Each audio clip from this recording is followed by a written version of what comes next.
In expenses section, I will calculate the estimated expenses of company. These expenses are not directly related to production. Suppose company expenses on advertising new products for first year are $5,000. Active cell reference E20. Enter expenses value of advertising for first year. First enter $, then type 5,000. Press enter key.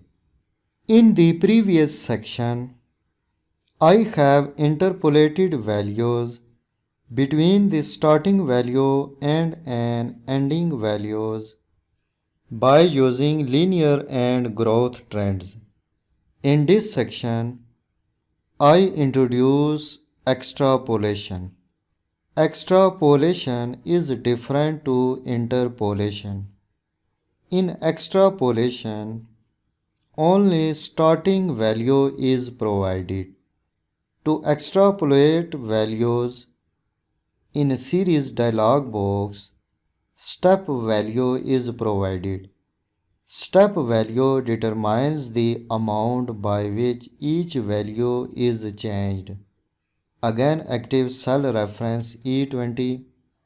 Now I estimate the advertising expenses of company from year 2 to year 7.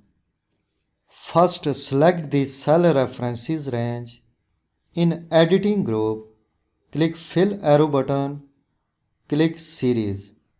Remain the check linear option because I want to increase each value of each year by a constant amount.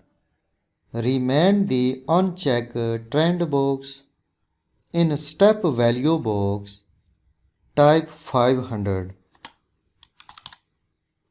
because I want to add $500 in each year expenses. Click OK.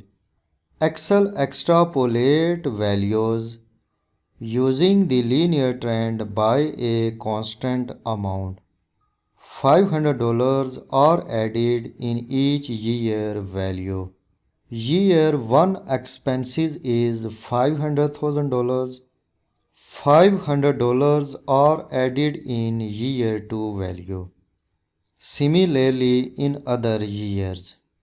If you take difference of 2 year values, the difference will be $500. So the values of each year increases by a constant amount. Because I have checked linear option in series dialog box,